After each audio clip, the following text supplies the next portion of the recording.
Nitwa Padiri Emmanuel Rutsinintwarane, nkaba muri iki gihe ndi padiri mukuru wa Paruwasi Katedrali ya Byumba.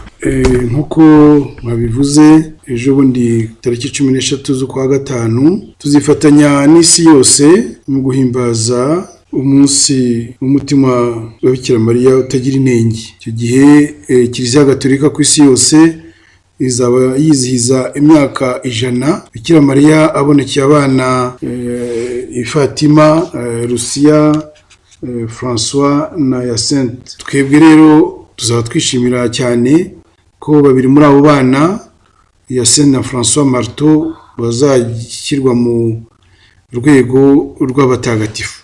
By'umwihariko Paruwasi ya Katedrali ya Byumba yitiriwe umutima wa Bikira Mariya utagira inenge izaba yishimira isabukuru imyaka 80 maze ishinzwe. Nibyo koko Paruwasi Katedrali ya Byumba yashinzwe ku itariki ya 28 Ukwakira 1937 yitwa Misiyoni ya Buhambe, yashinzwe ku musozi wa Munyinya. Ubu ni muri Paruwasi Nyina w'Imana, ishingwa n'abapadiri bera bari bavuye muri Paruwasi ya Kiziguro.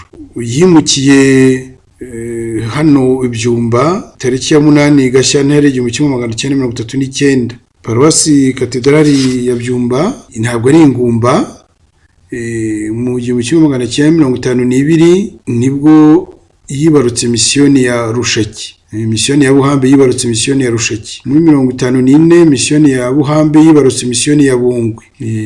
Hanyuma mu mwaka 1962 kugera muri 1965 muri Kiliziya Gatolika ku isi hose hahindutse byinshi kubera inama ya konsili ya kabiri yabereye i Vatikani. Ubwo icyo gihe misiyoni zahindutse paruwasi. Yari misiyoni Buhambe rero yabaye Paruwasi ya Byumba. Tariki ya 20 Gashyantare 1963 Padiri Emmanuel Bigumira Abagabo yabaye padiri mukuru wa mbere w'umunyarwanda wasimbuye abapadiri bera. Ubu rero turiziza imyaka 80. Paruwasi Katedrali ubundi yari Paruwasi Byumba gusa, ariko tariki ya 5 z'ukwa 11 1981 Paruwasi ya Byumba yabaye Paruwasi Katedrali, ni ukuvuga icyicaro cy'umushumba wa diocese. Ko tariki ya 17 z'ukwa 1 1982 Musenyeri Joseph Ruzindana yahawe inkoni y'ubushumba abo umushumba wa mbere wa diocese ya Byumba. Tariki ya 2 z'ukwa 6 1996 Musenyeri Serviliyani yahawe episkopi abo umushumba wa kabiri wa diocese ya Byumba, nyuma Musenyeri Joseph Ruzindana witabye Imana mu mwaka wa 1994. Ubu rero Paruwasi Katedrali ya Byumba ifite amasantrale 5, ikaba ifite amasekrisari 23. Turishimira rero uyu munsi turimo gutegura, nkuko nababwiye ni impurirane. Tuzaba twibuka nyine umurinzi wacu umutima wa Bikira Mariya utagira inenge, twibuka iyo sabukuru imyaka 80 Paruwasi maze ishinzwe. Hanyuma hakaba n'igikorwa twashyize mu rwego rw'isabukuru y'ubusaserdoti imyaka 100 tumaze tubonye abasaserdoti ba mbere b'Abanyarwanda. Tuzashimira ababyeyi batubyariye intore, batubyariye abapadiri, ababyeyi batubyara ababikira, batubyara abafurere. Abo bose tuzagira umwanya wo kubashimira kuri uwo munsi tariki 13 z'ukwa gatanu. Ikindi kandi nuko amasantrali yose n'amasekrisari bazakora igikorwa cyiza cyo guhiga imbere y'umwepiskopi, bavuga bati dore ibyo tuteganya gukora ibyerekeye iterambere rya roho, iterambere ry'umubiri, babyandike bahige rwose imbere y'umwepiskopi n'abakristu, hanyuma bajye babaha amanota bakurikije ibyo bagenda bageraho buhoro buhoro. Padiri mukuru murakoze, turabashimiye ku ncamake mugerageje kuduha y'amateka ya Paruwasi Katedrali ya Byumba ndetse n'impamvu muteganya kwizihiza yisabukuru y'imyaka 80 Paruwasi maze ishinzwe. Aha rero umuntu yakwibaza ati amaparuwasi nk'aya akunze gufata ibice by'imijyi, akunze kugaragaramo ibikorwa by'iyogezabutumwa rimwe na rimwe bitandukana n'ibyo mu bice by'icyaro, cyane cyane mu kubishyira mu bikorwa. Mwebwe muri iyi sabukuru y'imyaka 80 nk'imiryango remezo ndetse n'urubyiruko uburyo rugerageza gufashwa kuko ari rwo rugomba kubaka Kiliziya y'ejo, mubona bihagaze bite muri paruwase katedrali ya Byumba? Ku byerekeye imiryango remezo nk'uko imikorere rusange ya Kiliziya mu Rwanda itahwemye kuyishimangira, imiryango remezo muri iyi paruwasi katedrali ya Byumba ni rwo rwego rukurikiranira hafi ubuzima bwa buri munsi bw'umukristo. Imiryango remezo niho ubukristo butangirira kwiyubaka nka Kiliziya. Yego nta gusimbura Kiliziya y'ibanze ariyo urugo rw'abakristo, ariko muri remezo niho amasakramentu ahera kugira ngo ashobore no gutangwa. Niho hagaragarira za mpano za Roho Mutagatifu buri wese azana zikagira abandi akamaro. Ubu rero nk'uko babivuze, hano ni umujyi hakaba n'icyaro. Hari santrale ya Byumba ni umujyi, ariko andi masantrale asigaye Shangasha, Mukono, Kisaro, Kigogo, aho ni mu cyaro. Amasantrale rero tuyatera imbaraga, tuyasura kandi tuyegereza ibikorwa by'ubukristo. Muri Kiliziya nanone hari inzira nyinshi zo gucengera no gucengeza ivanjiri no kwishyikiriza mu bikorwa. Ni muri izo nzira rero hari za komisiyo zifasha abasaserdoti ndetse n'abareki kurushaho kwamamaza inkuru nziza ya Yezu. Hari za komisiyo y'ubutabera n'amahoro, hari komisiyo ya Karitasi, hari komisiyo ya famiye, umuryango, komisiyo y'ivugwabutumwa mu rubyiruko. Aho rero ntabwo bihera gusa hano kuri icyicaro cya paruwasi, biri no mu buzima bw'amasantrale, kuko santrale n'urwego ruri hasi ya paruwasi, nta gace runaka karimo abakristo bagaragaza Kiliziya, umubiri wa Kristo, kakagira imibereho, imiyoborere yako ndetse na komite gashinzwe. Amasantrale rero uko ari 5 tuyatera inkunga. Byerekeye urubyiruko hari za mouvement d'action catholique z'urubyiruko, harimo abagide, abasaveri, abajoke, nayo yagiye ivuka gahoro gahoro kugira ngo rifashe urubyiruko gukura mu muntu mu Kristo. Ndetse vuba komite de l'Emmanuel yavutse, hari Koropingi, family Byumba, ariko tukagira na za mouvement d'action catholique z'abakuze, abanyamutima, abaregioneri, bari muri kipe enseignante, hari za uga cyangwa joke, hari hauze za gi, ntabwo ikora neza gi, ariko yarahoze, turashaka kuyibyutsa. Noneho tukagira n'amashuri rero, tukagira n'amashuri menshi, amashuri yayoborwa n'ababikira, umubyeyi ugira inama nziza, akagira amashuri y'abafrere, frere des écoles chrétiennes, n'andi mashuri yigenga. Hose turabasura, tukabasomera misa, tukabahuriza hano kuri paro cyangwa amasantrale kugira ngo barusheho gukunda inkuru za Nyagasani no kwikundisha abandi. Imiryango remezo mubona ikorite ko henshi igaragaramo ibibazo? Nibyo kuko hari ibibazo biboneka, ariko iyo tubegereye tukabigisha, kuko nk'uko nababwiye, imiryango remezo niho ubukristo butangira kwiyubaka nka Kiliziya. Turabegereye tukareba niba bafite za komite, ndetse nta n'umuntu uza kwakirwa hano kuri paruwasi afite ikibazo runaka adafite icyemezo giturutse mu muryango remezo, kuko nibo babazi bazi abakristo babo. Ese yagiye mu nama, ese hari ibikorwa binyuranye, hari za komite, hari ubutumwa bahabwa muri remezo, kandi buri mukristo akaba agomba guhabwa ubwo butumwa. Hari abakora rero neza, akaba icyitegererezo, abandi bakareberaho. Hari ndetse ni na za remezo, imiryango remezo y'abakozi cyangwa se n'abikorera. Abo bose barahura rimwe mu cyumweru cyangwa se kabiri mu kwezi kugira ngo barebe uko ubukristo buhagaze. Ariko cya kintu kitwa ngo buri mukristo wese agomba kugira umuryango remezo abarizwamo. Rero ni ikintu gikomeye, harikora neza, haricumbagira, ariko twumva ubukristo bugomba gushingira byanze bikunze muri remezo, nk'uko nabibabwiye, niho hagaragarira za mpano za Roho Mutagatifu buri wese azana zikagira abandi akamaro. Padiri, hari aho mwigeze gukomeza kuba paruwase katedrali ya Byumba yarabyaye abasaserdoti n'abihaye Imana, mubibona ku rugero rumeze rute mu gihe mwizihiza isabukuru y'imyaka 80? Muri santrali ya Byumba kugeza ubu ufite abapadiri bavuka muri iyo santrali 11. Ababikira bo ni benshi, ni muri santrali ya Byumba bagera kuri 30. Santrali ya Shangasha naho hari abapadiri 2 n'ababikira. Imibare ntabwo nyifite neza hano mbere yanjye, ariko abo ni nka 15. Santrali ya Kisaro abapadiri 2 bavuka. Santrali ya Kigogo nta mupadiri uhavuka.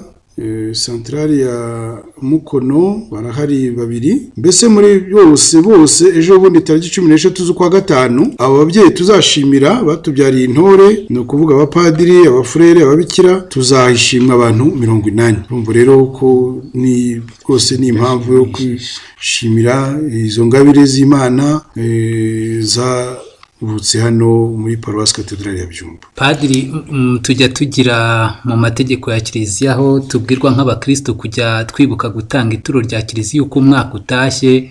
Umuco wo gutura no gufasha paruwasi yabo uhagaze ute muri Paruwasi Katedrali ya Byumba ku ruhande rw'abakristo? Urakoze. Byerekeye gutura biri mu rugero, navuga ko nta kabiri wenda 40% by'abantu batura, ariko nk'uko nakubwiye hari ibiteganijwe gukora mu iterambere rya roho. Hari ibyerekeye mbere na mbere ituro nk'uko Kiliziya bisaba abakristo basanzwe, ariko hakaba n'umusanzu wa Caritas, hakaba ndetse n'ituro y'abakozi n'abikorera, ituro y'abigishwa bakuru, ituro ry'abanyeshuri, hakaba n'icyo twise umusanzu w'iyogezabutumwa utangwa buri kwezi. Hari amasekuru y'inkumi n'abasore, hari amasekuru y'abagarukiramana, iyo ndetse hari n'agaseke ka misa zitandukanye. Hari ituro y'urubyiruko zo muri kategori y'urubyiruko, hari n'abasabira roho zo mu purgatori n'izindi misa zo gushimira, hari icya 10 cyo gushimira Imana, hari ndetse n'abavuga ati durashimira Imana ariko mu rwego rwo gutunga abapadiri, imiryango remezo n'andi matsinda anyuranye. Yewe hari n'icyo bise ibahasha ya Noheli n'ibahasha ya Pasika, ndetse hano iwacu dufite n'icyo twita umuganura wa Musenyeri utangwa mu kwezi kwa 8. Umusaruro uturuka muri serivisi zitandukanye zitangirwa kuri paruwasi, yerekeye amafishi y'abatisimu, ibipande bya kategori, abagura furari, amashapure, cyane cyane igihe cy'ibazwa ry'amasakramentu. Bose ngiye mbona uyu mwaka maze hano uyobora paruwasi, mbona batangiye kubyumva, cyane cyane nk'uko wahoze bibaza imiryango remezo y'ikitegererezo y'abakozi. Hanyuma ukabona rwose abantu bitabira byerekeye liturujia, iniforume mu makorari, mu basomyi, abahereza, abagabuzi b'ingoboka b'Ukarisitiya, abakateshiste, ibikoresho bifasha guhimbaza neza liturujia harimo inanga, indangururamajwi, ingoma n'indi mitako, n'imikorane ya za komite muri buri cyiciro kigize inzego za Kiliziya mu gipimo rwose gishimishije. Ubwo rero ni byerekeye bigomba gukorwa mu iterambere rya roho, ariko mu byerekeye bitegereje mu iterambere y'umubiri, harimo nk'inyubako za Kiliziya ubona abakristo batangiye kujya birwanaho, inyubako z'inzu nk'ubwigishwa bibeho, bakagira n'inzu mberabyombi abandi bita salle polyvalente, ndetse hari naho bamaze kujya bubaka amacumbi y'abapadiri, ndetse n'ibyangombwa bijyana bigomba kujya muri aya macumbi nka za Kisaro rwose buje inzu nziza abapadiri bacumbikamo, ugasanga bafite isuku ku myambarire. Abakristo ubona batangiye kumenya ko Kiliziya rwose ari yabo, bitangira kuyubaka bayigira isuku mu nkengero za Kiliziya, yewe n'isuku mu bwiherero bw'abakristo, bakamenya rwose n'umusaruro ugomba kuva mu masambu ya paruwasi, ari mu masantrari, sekirisare, sunganute, nganiki, 1/10 cy'umusaruro se bagahitamo no kucyohereza kuri paruwasi. Hari ibintu rwose ubona bishimishije wumva bifasha abakristo kumva ko Kiliziya ari yabo, kumva muri za remezo bati dukora inama, ese muri remezo dukora inama dute, ibikenerwa byose ni ibihe. Buri remezo ikaba ifite Bibiliya, igitabo cy'umukristo aho basengera, akitabira ndetse bakagira n'abantu babahwitura kwitabira imikorere myiza imiryango remezo za Mouvement d'Action Catholique, imiryango ya Gisiyo Gatolika aho itari, bamwe bakajya kuyitangiza ahandi kugira ngo urusheho gukora neza kandi hose, igafasha muri centrale, muri securisale, ndetse na za komisiyo nakubwiye zitandukanye, bagahanira ko zikora neza zifite ibikorwa bifatika, buri wese yaza akirebera. Ibyo byose maze kuvuga ni ibikorwa, ariko hari n'ibindi bizagaragara mu mihigo, kuko buri centrale igomba kugira agashya n'abantu bazi ubwenge, n'abantu ntabwo igihe cyarageze cyo kumva ko padiri atazi byose. Padiri ntabwo yamenya byose, hari ibyo azi yego, ariko hari n'abakristo. Ayo mashuri dufite amashuri amaze imyaka, abafurere bamaze imyaka 63 bafite ishuri hano, ababikira imyaka 40. Abo bose bagiye mu mashuri ya Kiliziya Gatolika bagomba kumva ko noneho bafasha Kiliziya nka mu rwego nk'ubumenyi bafite, bakibakira Kiliziya yabo batagononwa, batumva ngo ni ibya padiri, ni ibya musenyeri, ni ibyabo. Kiliziya ni iyacu twese, buri wese akagira uruhare rukomeye rugaragara rufatika. Mukomeje ku ijambo ryitwa guhiga. Guhiga ni ijambo ubundi hahiga abantu b'abagabo kandi uhiza agahigura. Ese ko guhiga rimwe na rimwe umuntu ahiga ibyo yahize ko bishyika ntabishobore, hari ibihano bizajya biteganyirizwa abazahiga ntibabashe guhigura imihigo? Kuko tujya tubyumva no mu nzego zitandukanye, wahize ntuhigure uragawa, rimwe na rimwe byarenga kugawa hakaba hari n'ibindi byemezo byafatwa. Igira icyo bitubwiraho. Urakoze Felicien. Nta ibihano biteganijwe, icyambere no kugawa. Urumva ntabwo bagomba kuvuga ibintu batazakora, kuko bazahigira ni imihigo yanditse ifatika bakorera imbere mu episkopi cyangwa intumwa ye. Ikindi bazaba abo twita intwararumuri, bazaba baherekeje umukuru wa securisale cyangwa umukuru wa centrale uzaza kwivugira imbere mu episkopi. Abo rero nibo bamuhamanota, bamugani inginzara irashere ku mugayo ntushira. Bazavuga ati dore ubavuzi bari ko ntabyo ukora, wabeshye mu episkopi, natwe waratubeshye imbere y'Imana n'abantu bayo, warabeshye. Numva ibyo nyine umugayo ugomba kuwutinya. Bagomba rero kuvuga ibintu bishoboka bifatika, bakabishyira no mu gihe runaka, kandi n'uvuye ikantarangiye wese akaba ati yewe ibya bintu byagezweho, kuko ni iterambere rya roho, iterambere y'umubiri ku bakristo nabo ubwabo, kandi bakabigiramo uruhare. Ntabwo ari umukuru wa securisale cyangwa centrale cyangwa se padiri wabigiraho wenyine.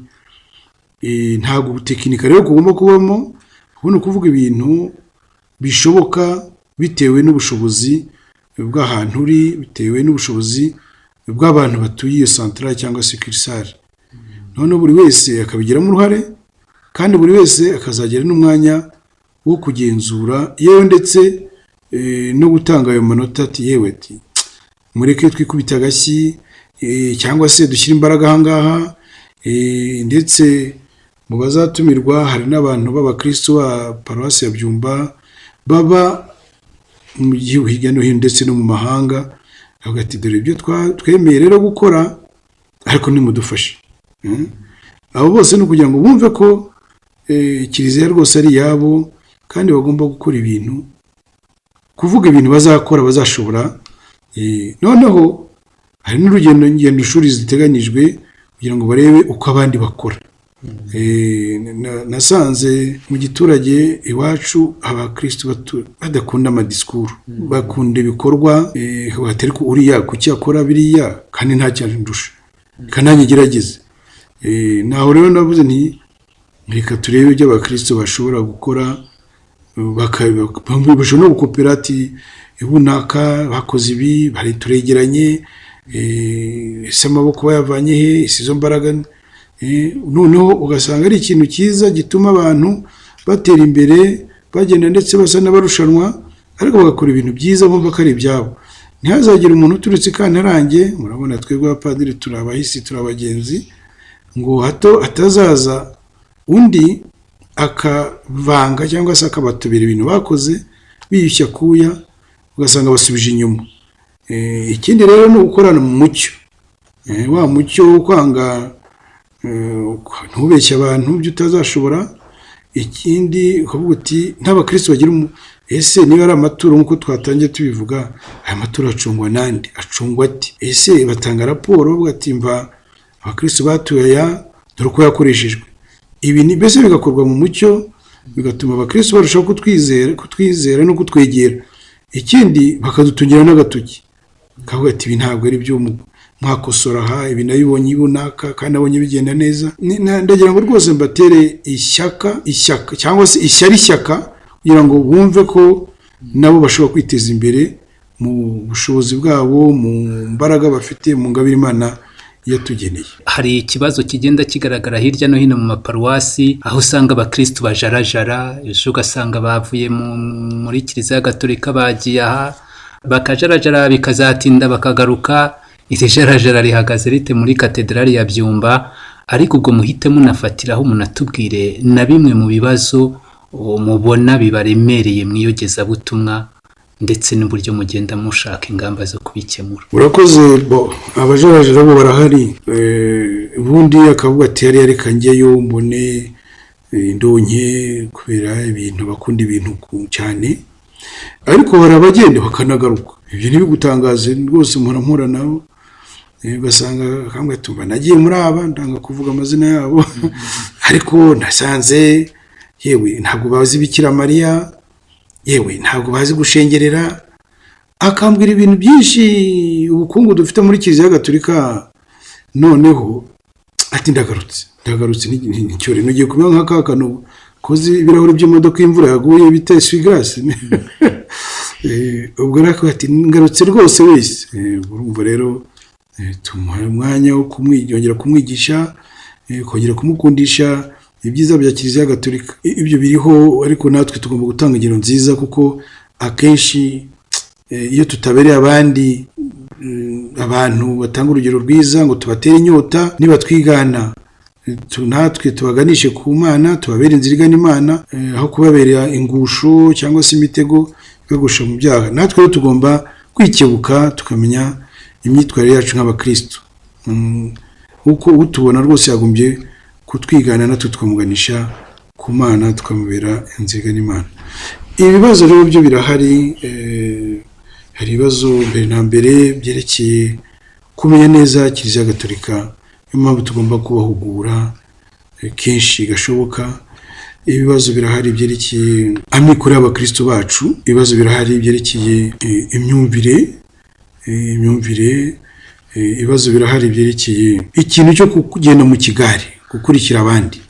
Urabona nk'ubu dufite abakristo barenga 80,000, ariko navuga ko abumva rwose Kiliziya bayibonamo bakora bavunika bagira bakakora iyo bwabaga kugira ngo itere imbere, ntabwo wenda kari nka 20, ni uvuga ngo ni 1/4. Tugize Imana rero tukabona nibura 1/2, urumva aho twaba tugeze. Ibibazo ni byinshi. Noneho rero akaba na bwa bukene, kumenya umukene wari we. Umukene dukeneye, tumaze iminsi tugenda mu giturage basanga yewe abakene twagombye gufasha sibo bagera kuri paruwasi. Umukene nyakujya cyangwa se umukene rwose ukwiye gufashwa atinya kugera aho abandi bari. Ugasanga rero kuri paruwasi hagera ba bantu basa naho babeshya, cyangwa se rimwe na rimwe harimo n'abantu bakwita abatekamutwe. Ubu rero twagombye kubwira abakristo, tukabashishikariza kumenya abakene babo. Paruwasi idashobora gufasha abakene iba ifite ikibazo. Yezu Kristo yavuze ati abakene muzabahorana. Aba bakene tugomba kumenya bari bo, tukamenya icyo bakeneye cyabagirira akamaro. Abo rero n'abakristo bagomba kumenya, bakabamenya, bakabatabariza, mbere na mbere bakabafasha. Kuko nk'uvuye mu yango remezo turango, ese remezo yawe yaguhaye iki, yagufashije iki? Kuko gufasha ntabwo ari ibintu gusa, no kuhura iwe bagasenga, bakamufasha mu tuntu, bakamenya ese baramusute, bana bariga bate, imibanire y'abantu. Ibibazo bikomeye cyane dufite mu ngo zacu, ugasanga yewe none ejo nabaje abantu, ese iyo umudamu ashwanye n'umugabo yahukanirahe ugasanga ahubwo hari ihuriro ry'ingo rimaze iki rigomba kumenya ibyo bibazo, ntihagire umuntu wica undi cyangwa ushobora n'undi kandi muhari mwitwa ngo muri abakristo, umuntu agakena akaburi ufasha mwitwa ngo muri abakristo, ukamenya rero ko kuri paruwasi niho hagombye bakadutungira agatoki bati uyu nguyu ko akwiye gufashwa, uyu akwiye gutabarizwa, uyu nguyu mbese bwa bukristo wa mugani bukatubyara ubuvandimwe nyakuri, ntibibe ikintu gusa cy'umuhango cyo kwikiza, cyo kuvuga ngo narabatijwe, ariko mu by'ukuri ubwo bukristo ntabwo butacengera ngo butume umenya umuntu, ukaba umuntu wuzuye, urwo rukundo rukatugenga. Turi mu ngoma y'urukundo, turi mu ngoma y'ubutabera n'amahoro, niyo tugomba kwamamaza n'ikivanjiri tubwira. Turishimira rero ko Imana ikomeje kandi tuyisaba gukomeza abakristo ba Paroisse Cathedrale ya Byumba ndetse n'abakristo bose kabakomeza mu kwemera kugira ngo barusheho gushishikarira ibikorwa by'urukundo, ibikorwa by'yogezabutumwa, maze bagafatanya nk'abavandimwe koko, nta guharirana cyangwa se gutererana abandi. Turasabira none abapadiri bahawe ubutumwa muri Paroisse Cathedrale ndetse no muri diocese yose kugira ngo Imana itwongerere ishyaka n'ubutwari mu mirimo dushinzwe bwo gushyikiriza inkuru nziza ya Nyagasani abakristo no kubatagatifurije amasakramentu. Turasabira abashinzwe imirimo inyuranye y'ugezabutumwa kugira ngo Imana bakomeze mu kwemera n'urukundo, kandi no mu rubyiruko rwose ikomeze itoremo abashaka kwiyegurira Imana no kujyana ivanjiri aho batarayimenya. Iya miryango remezo rero yacu turasaba kugira ngo Imana rwose ye kuba ihuriro ry'abakristo barangwa no gushishikarira ugucengeza vanjiri mu mibereho yabo ya buri munsi. Nongere ngaruke ku ngo z'abashakanye, tuzisabira nanone kugira ngo zirusheho kubahiriza amasezerano abashakanye bagiranye imbere y'Imana n'abantu bayo, bamenye abana babo, abana babonere ku babyeyi urugero rwiza mu mico, mu myifatire bya gikristo. Turasabira abakene, aboro n'indushyi bitabweho, tubiteho nk'inshuti z'Imana, ntabwo dushobora kubibagirwa. Nanone twongere dusabira ingo ziri mu bigeragezo zikomeze ziyambaza Imana ubutitsa. Turasabira nanone abakazuyazi, abataye Imana bayigarukire. Kugarukira Imana ni ijambo ryiza cyane. Abigishwa babona abakristo babatera inkunga, babaha ingero nziza, tarahinduka bahinduke, bafashijwe n'ingabire z'Imana, bafashijwe n'ingero nziza z'ababatijwe. Abasore n'inkumi bacu n'abahandi birinde ubwomanzi, bashishikarira amatwara y'ingoma y'Imana, kandi bitegure kuzashinga ingo zabo bazishingira ku bukristo n'amajyambere yayandi abereye igihugu cyacu na Kiliziya, imbaga y'Imana iri mu Rwanda. Dufashijwe nanone n'umutima utagira inenge wa Bikira Mariya murinzi w'iparuwasi, twese tuzatahukana ihirwe kubana n'Imana ubuziraherezo.